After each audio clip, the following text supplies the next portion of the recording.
in this country, in this province, it doesn't matter where you come from.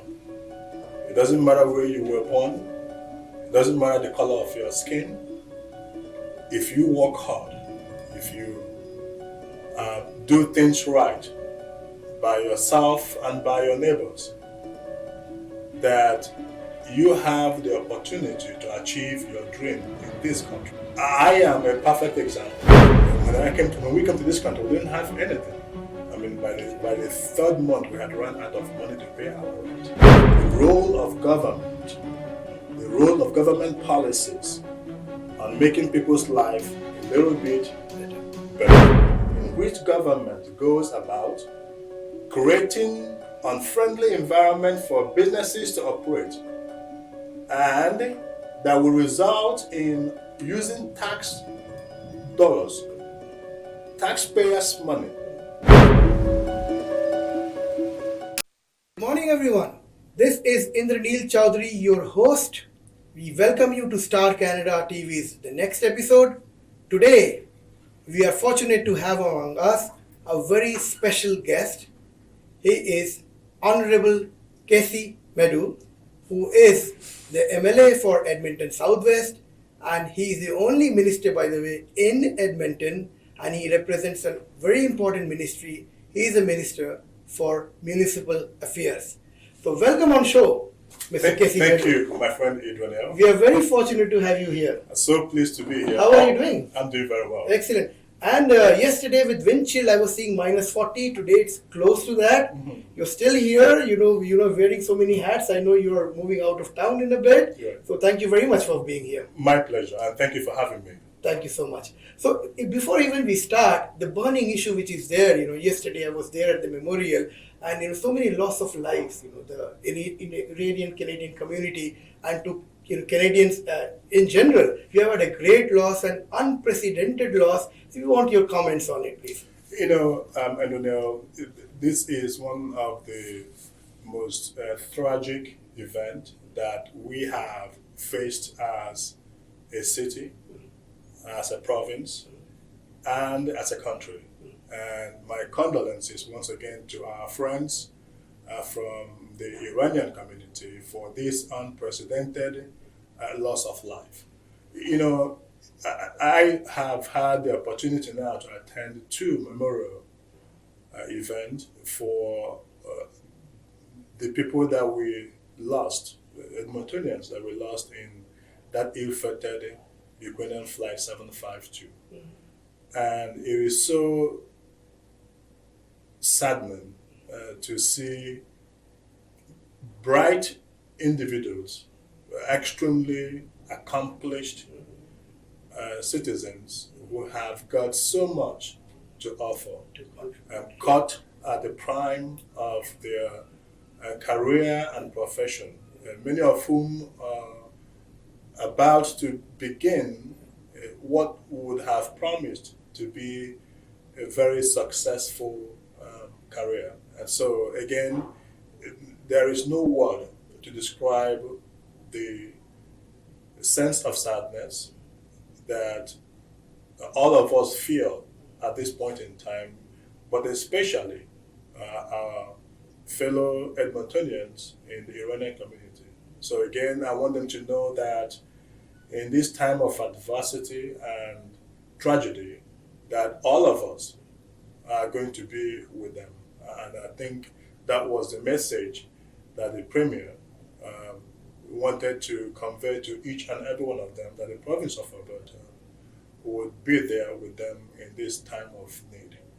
Excellent. Very well said and very well summed up. So with a special tribute to the lost lives and their families, we now start the very informal discussion, very informal interview. And this is a very homely community over here. So we would first start with knowing you even more. We know you from a distance, by the media, but our viewers would like to know more about Kaycee Madu, right, a person who is I would say a mentor for many of the immigrants like us, right. How he comes with his family almost barehanded and makes a career, which is a great example of there is no limit to success in Canada. Right. So all yours. Thank you so much. Again, I think my story is, I would have always said, is Alberta's story. It is Canada's story. A story that could be summed up like this. In this country, in this province, it doesn't matter where you come from. It doesn't matter where you were born.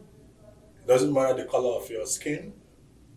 But what is important is that if you work hard, if you do things right by yourself and by your neighbors, that you have the opportunity to achieve your dream in this country. And I am a perfect example of what the promises of this country. As you rightly said, I was born and raised in southeast Nigeria. And growing up, my parents didn't have anything. I mean, it was a struggle for us to be able to eat. Oh my God. If we are able to come up with 2 square meals a day, that is a good day. Oh my God. Indranil, I watched my mother wore the same clothing month after month. Years go by, she's still wearing that same clothes. We call them wrapper, where we come from in Africa. And so that tells you that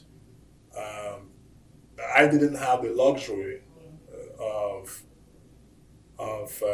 having the things that I need growing up. And so also were my siblings and those that I grew up with. But for me, the lessons and the values that my parents taught me, which is, if you work hard, and so part of the reason why I'm so big on the idea of working hard, that work ethic, and that you treat people well, because you never can tell where the help that you would need would come from. Well, very well said. And so all I had was the belief that if you work hard, the belief that if you do everything right, that you will be able to achieve your God-given potential. And yet, it was that same dream of a better future that led myself and my wife to come to this country a decade and a half ago.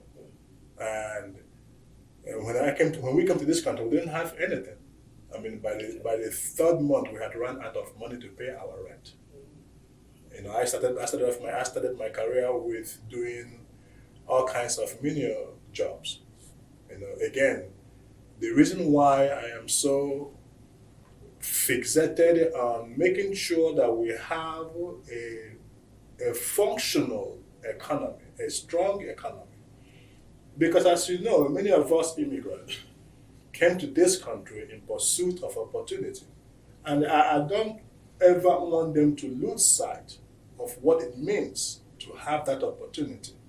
Without a strong economy, we would not have the opportunity that made it possible for someone like myself to come from a situation of poverty without any hope of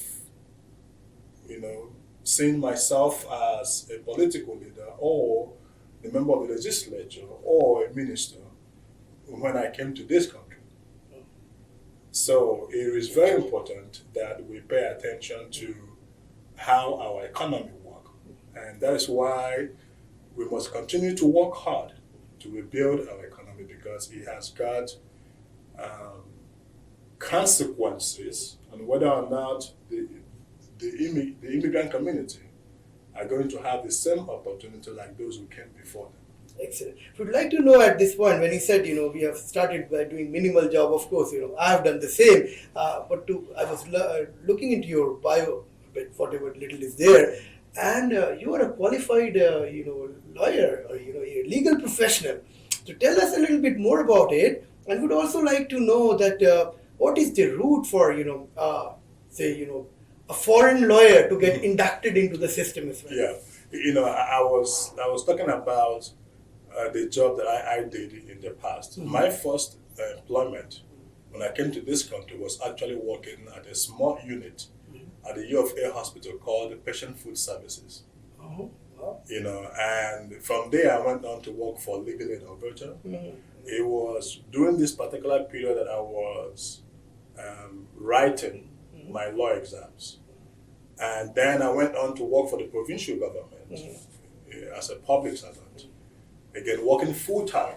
But it was that employment at the Patient Food Services at the U of A Hospital that actually gave me the opportunity to begin to think about how I become a lawyer once again in this country. I would argue that if it were not for that initial employment, maybe I would not be here speaking to you as the member of the legislature of Edmonton Southwest and the Minister of Municipal Affairs. So every job matters.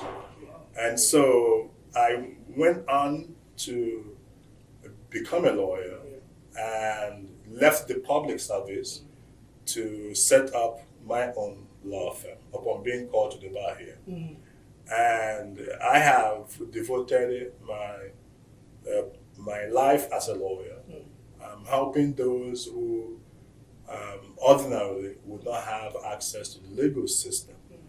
I've done a lot of work in the community, in the immigrant community. I've handled immigration matters, employment law matters, family law matters on behalf of a host of immigrant people, folks who are struggling. And it was during this particular period that I saw the impact of the economic hardship that we have faced in this province in the last 4 to 5 years. When you work in an environment where you have the opportunity to speak with people one-on-one on a private level, like I do as a lawyer, when you get to speak with people at their most vulnerable state, that you begin to realize the role of government, the role of government policies on making people's life a little bit better. Excellent. We would still like to, dwell upon a bit of the gap in the conversation. We would be very happy to learn about it. See, a lot of these professionals, they face challenges in inducting themselves. The certification process, the engineers, the doctors are very, very hard, even the lawyers. So from a legal perspective, so first and foremost, you said if you were not doing that job, you may not have continued as a lawyer or a public figure. So what motivated you there? And second, the bridge between from the job at the hospital to your own profession, how did you do that? And the challenges still people are facing in getting the foreign education recognized. So what has been your role or what you want to do there?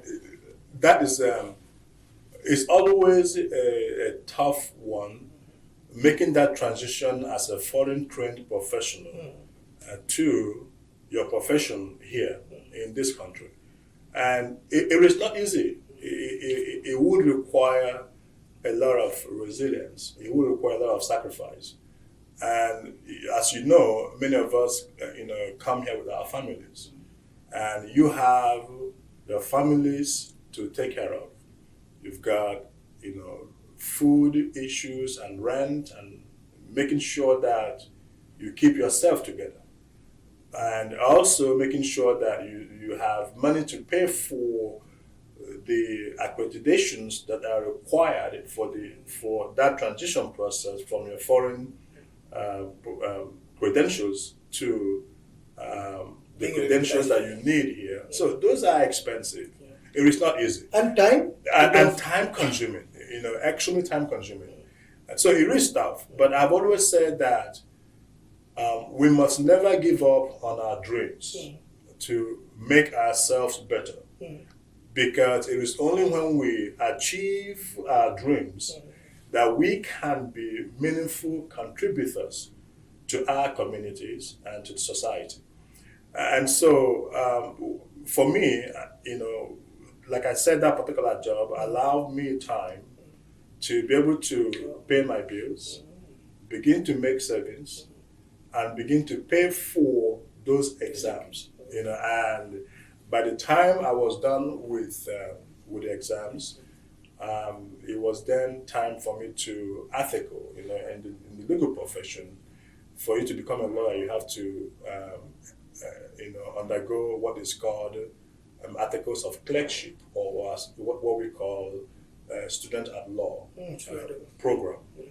So it wasn't easy, but to everyone out there who is listening, who is a professional, it doesn't matter whether you come from Africa or from India or Pakistan or from China, anywhere in the world. When you come here, always remember that if there is any place where you can achieve your God-given potential, notwithstanding the obstacles and administrative bottleneck it is in this country. And I think if you look at the immigrant community, I was alluding to the people that we lost in that Ukrainian plane crash. Many of them were immigrant professionals, who have achieved incredible things and were made possible because we live in one of the best countries in the world. I am a family man. I am married to my beautiful wife, and together we've got 3 amazing children, 2 girls and a boy. And they are still young. My first daughter is 13, my second is 11, and my son is 5. As I said before, I was born in southeast Nigeria, and my parents and siblings are still there. My dad and my mom are still down there, and they are obviously there. My dad is about in his 80s, and my mom is in his 70s. And my siblings are again in Nigeria, except for my elder sister who lives in the United States. But we come from a large family, a family of 11, and so we are a big family. And the idea of family is something that is important to me, and that is why one of the reasons why I decided to join politics, which is to make sure that our families and communities are going to be okay. Excellent. Thank you very much. Now we will move to the little bit formal, I would say, of part of the interview. We would like to know your take on the budget, provincial budget, which was recently announced. No, Indranil, as you know, we put forward a budget in October of last year. A budget that I believe that would begin the process to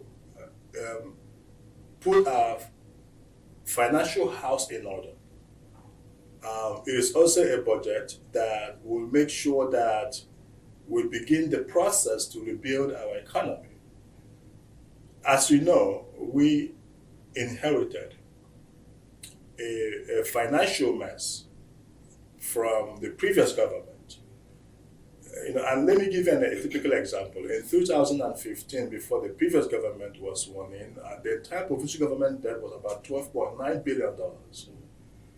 By the time we took office and formed government on October of last year, that debt had risen to nearly $64 billion and on course to $100 billion.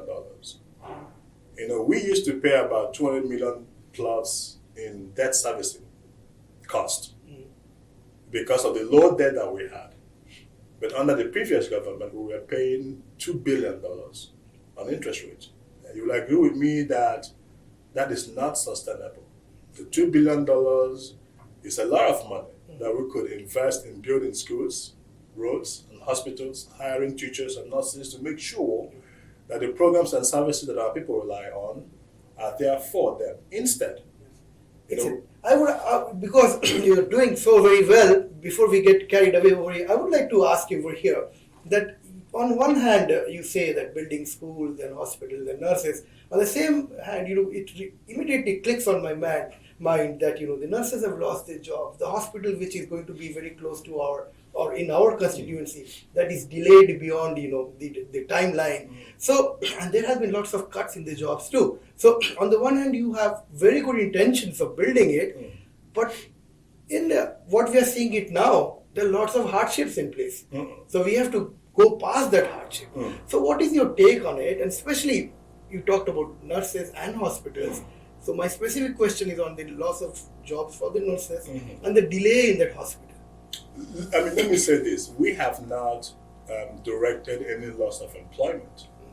I don't think it is right to say that that we have caused the loss of jobs. That hasn't happened. That has happened as a direct result of the budget, right? If there is a cut in the budget, obviously there will be less of manpower hired. More than future hiring, people have lost their job. You know that. No, listen, I mean, this is how I would put it. Any time that there is a financial difficulty that requires all of us to look for efficiencies and tighten our belt in order to make sure that we are going to have the type of economy that is growing, creating jobs. There's always that initial difficulty that people are going to face. But let me say this also, that is why it is very important that we pay attention to the reason why we are here, to make sure that it doesn't happen again.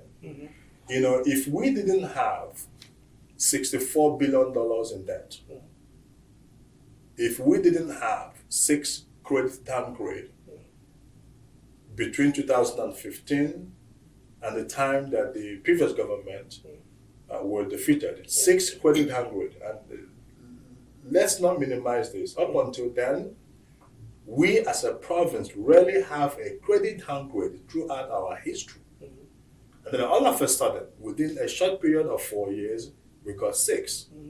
A short period of 4 years, we got $60-something billion in debt. A short period of years, we saw policies that devastated the foundation of our economy. Every economy out there have got what I call as the foundational economy. In Ontario, it may be the auto industry. In BC, it may be the service industry. But in Alberta, our most important economic sector is oil and gas. And in the last 5 years, we saw policies at the provincial level and at the federal level that devastated that particular sector. Now, I want to give you a very quick example. On taxes.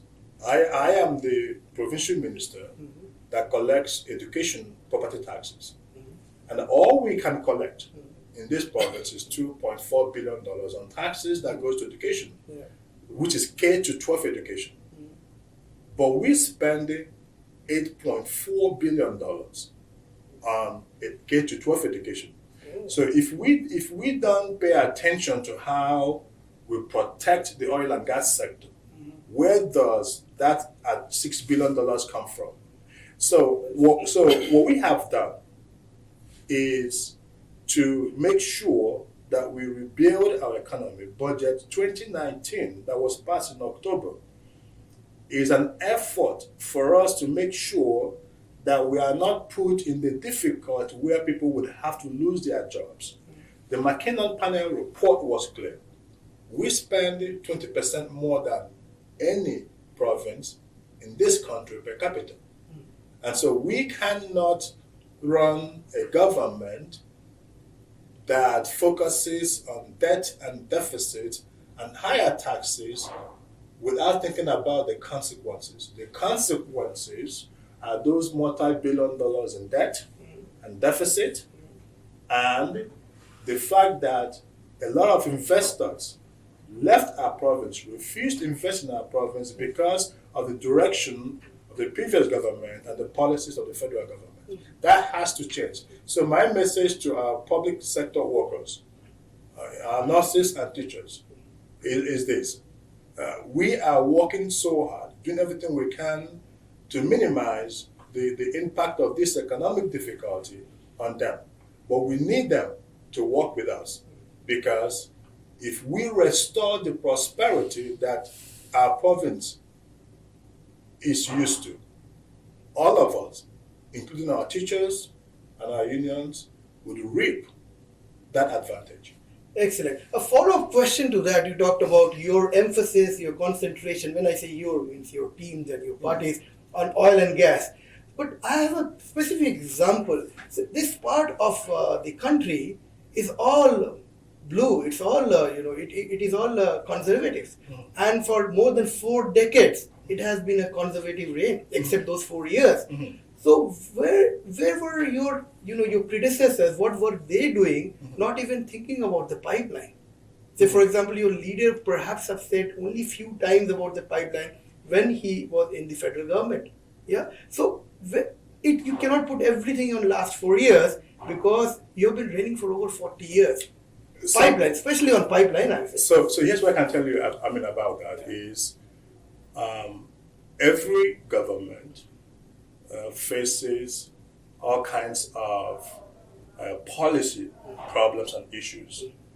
That's number one. Number two, the pipeline is a federal issue. And the previous government, under Prime Minister Stephen Harper, worked so hard to build pipelines, approved pipelines that were scheduled to be built by the time he left office. And the current Prime Minister came to office in 2015 and embarked on policies that were not there before, that made it impossible for us to build those approved pipelines under the previous government. For example, they overhauled the regulatory approval process.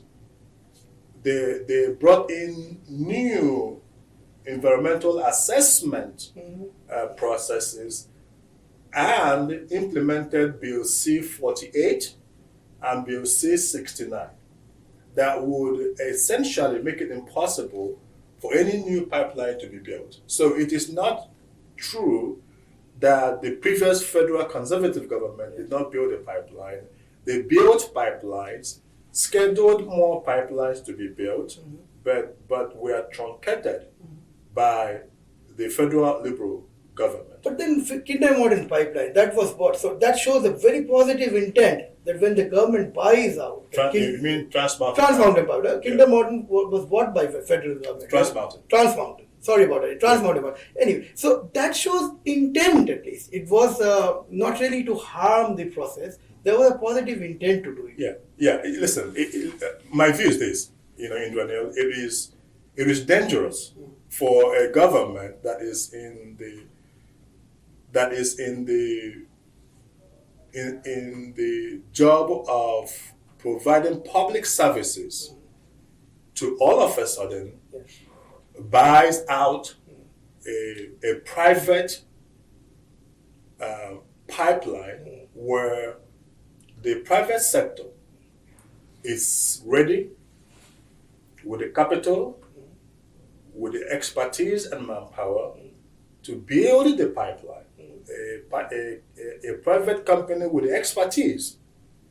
Government doesn't have the expertise to build the pipeline, and they are not in the business of private enterprise. They are in the business of providing public services. The role of government is to provide the enabling environment for businesses to do well. So, as citizens, we must ask ourselves whether we want a society in which government goes about creating unfriendly environment for businesses to operate, and that will result in using tax dollars, taxpayers' money, to buy private enterprise that the private sector is saying, we are ready to build, just stay out of the way. That is very dangerous. And so my hope is that the issues around the Trans Mountain Pipeline, and by the way, let me say that I'm glad that it's being built, but it is too early to celebrate. There are still some court challenges that I expect the federal government to deal with, because that pipeline is critical to Alberta's economy. And we don't just need that Trans Mountain Pipeline, we need more pipelines. But for us to be able to build more pipelines, it will be impossible without the repeal or complete overhaul of Bill C-69, which I call the No More Pipeline Law. But again, I don't want government to be acquiring private entities. I want government to facilitate to create the environment. Okay. And why should we spend $4.5 billion? Money that the private sector was ready to spend. Why should we? $4.5 billion could go into building hospitals. But this is a temporary table, as you know. It was meant to go past some legal challenges, make it expedited, and then give it back to the private sector. No. It's not going to happen for all. That's not correct. I don't. No, you have a point. I do agree. Yeah. But even the present federal government's plan is not to own that organization forever. They should never have owned it in the first place. If they had done what they were supposed to do, let me say that as a lawyer. The Constitution of this country allows the federal government, the parliament, to declare a particular project in the national interest. And if the federal government had done so, it would have eliminated all of the objections from BC and other interest group on that particular pipeline that would not have resulted in all of the delays that we would have seen. That pipeline would have gone far ahead by now if the federal government had done what they were supposed to do at that point in time. That said, I commend them for their commitment to want to build the pipeline. It is a project that is not just good for Alberta, it is good for our entire country, because the oil and gas sector has been the engine of growth and opportunity for all of Canada. So, Honourable Kaycee Madu, now the next tough question over here, and everyone wants to know about, is carbon tax. Carbon tax. Yeah. Yes. So as you know, in our platform as a United Conservative Party, we made a commitment to repeal the carbon tax, because fundamentally we believe that carbon tax is all economic pains without any environmental gain. I don't believe that punishing ordinary people for living their normal lives, folks who drive their children to school, to hockey games and soccer games and basketball games, and folks who drive to work, should be punished for living their normal lives. Indranil, let me say this. Even if you tax all of us to death by carbon tax, we will still drive to work. We will still drive our children to school. That has no impact whatsoever on the environment. And so we made a commitment to repeal it, and I'm so glad to report that it was our bill number 1, the repeal of the carbon tax. Unfortunately, the federal government threatened to impose their federal carbon tax on us, which they did on January 1, 2020. And that fight is now before the court. I am optimistic that in the end, that the Supreme Court would resolve that particular issue in our favor. That's what I wanted to ask. As a lawyer, what do you think will be the I am optimistic because we have put forward at the provincial level the tier fund, which is what I think we need to be doing. Targeting the big emitters to pay a levy for their emissions, while not taxing families. So our focus is on the people who actually emit our environment, not taxing ordinary people for living their normal lives. That saves them money that they can then spend on their families and other stuff. Well, then there is a flip side to it also. I mean, let me agree one thing with you, universally, that any tax is bad. Any tax or any increase in tax, whether it is carbon tax or corporate tax, any tax is bad. But the flip side of the carbon tax is that during after we file our taxes, we see, people like us who are very middle class, we see a refund. So actually we have a net gain rather than a net expense. You get a refund. Some people get a refund that is not equal to the amount of money that we have taken out of our economy. You have not factored in the cost of living, the cost of buying your gases, your gas from the gas station, the high cost of living, and the devastation that policy wreaked on our economy. And so whilst you see some people receiving some refund, it pales in comparison to the billions of dollars that policy have cost out of our economy, and the high cost of living that has resulted on ordinary people. So anyhow you look at it, the purpose for why they implemented the carbon tax was supposed to be the protection of the environment. I think we can all agree that has been a colossal failure, because it's all economic pains without any environmental gain.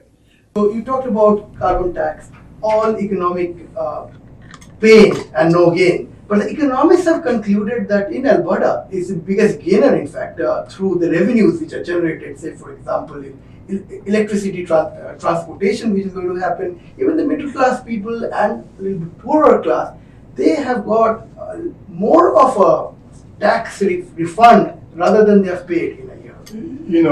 It depends on which economist that you speak with.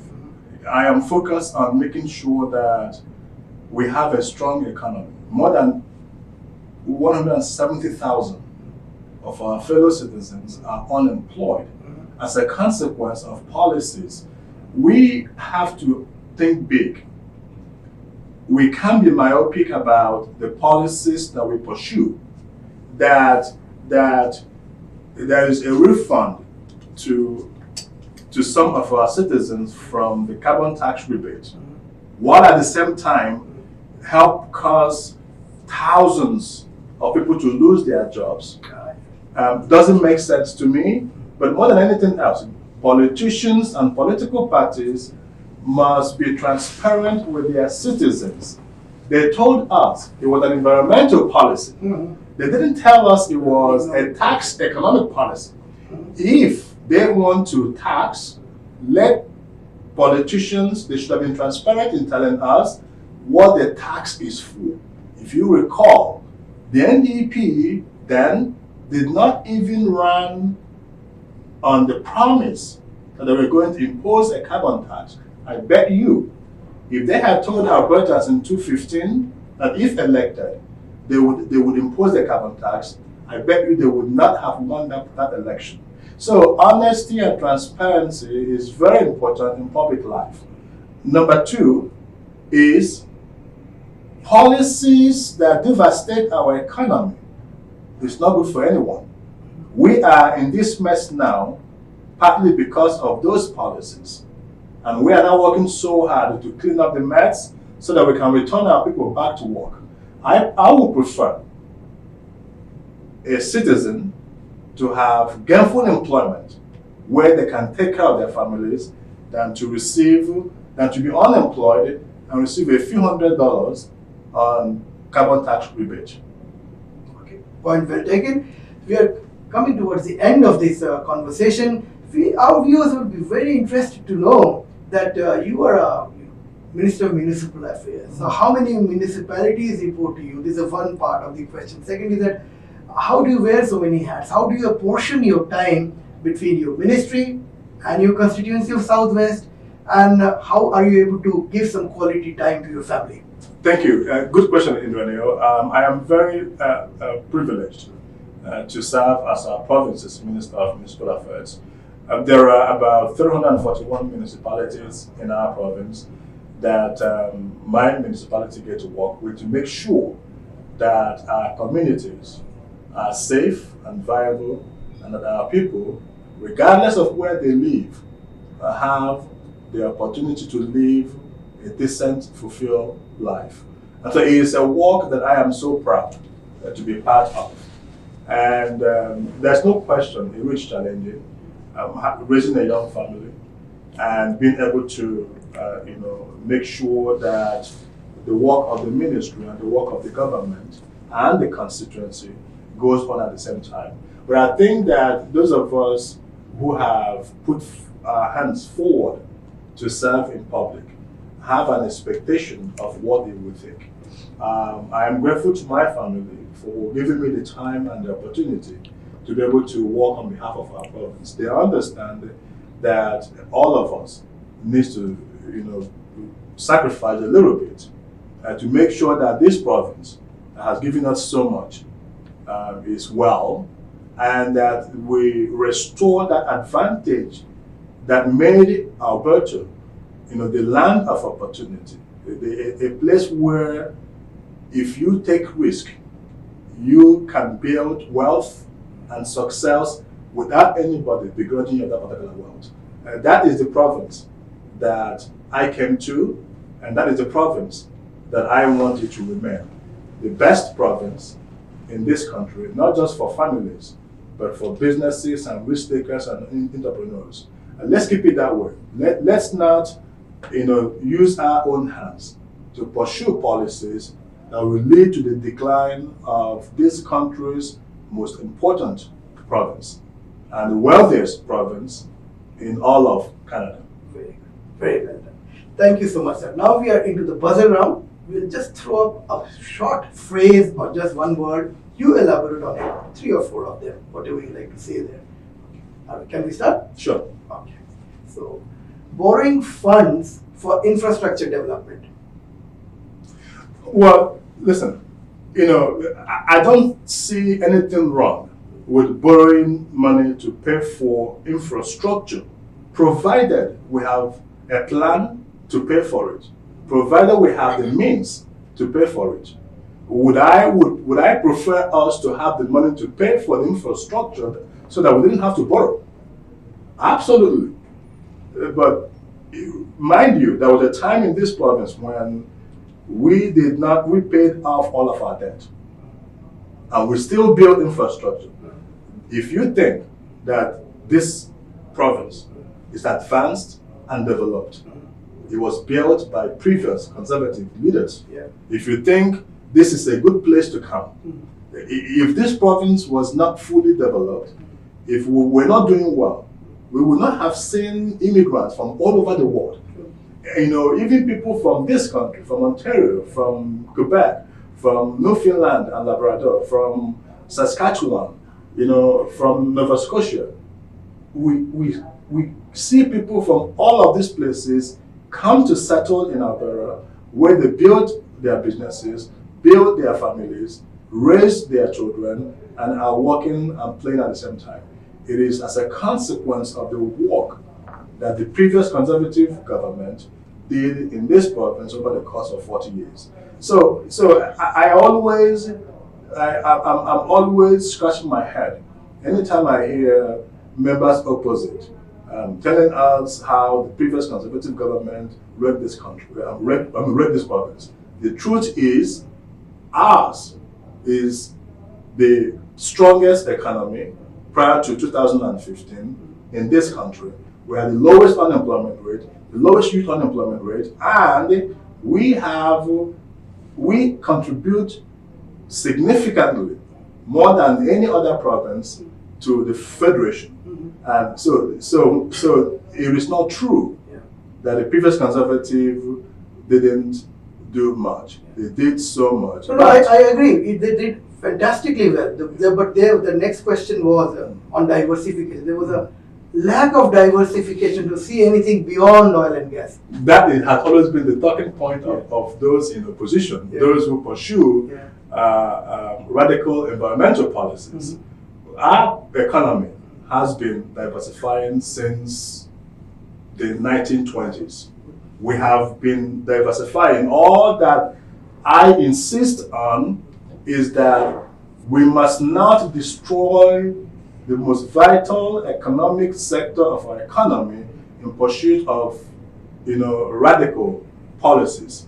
Why should I allow, radicals to landlock Alberta's oil and gas? What would happen to our economy if they succeed in keeping our oil under the ground? How do we pay for education? How do we pay for infrastructure?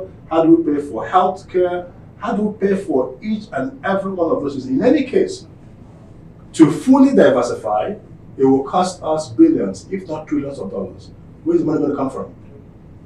To what extent are we going to tax our people in order to find the trillions of dollars that we are going to use to fully diversify our economy?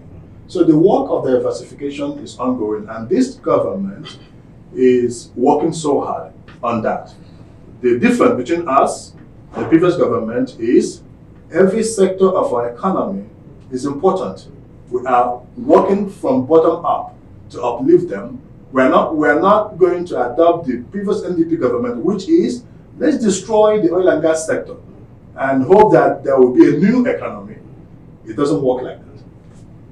Parallel to that. Okay, corporate taxes.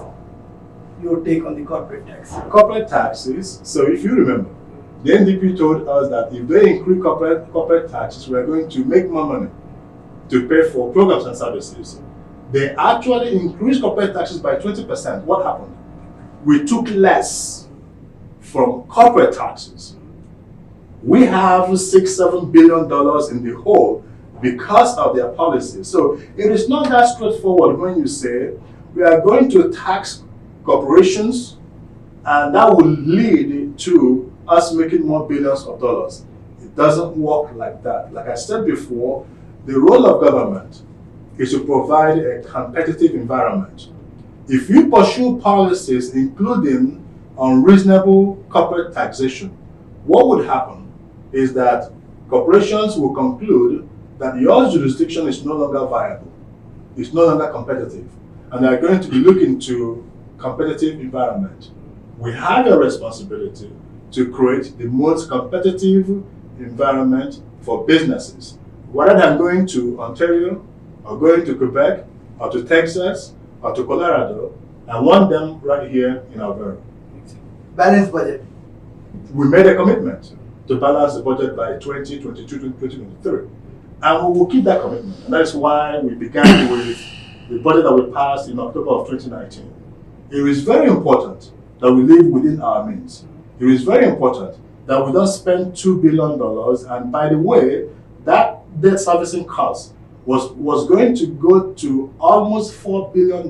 If that debt had hit $100 billion, how can we, in good conscience, be paying $2 billion and $4 billion to corporations, by the way, many of whom live in foreign capitals, in Shanghai, in Beijing, in New York, in Tokyo, Japan, and some other European capitals?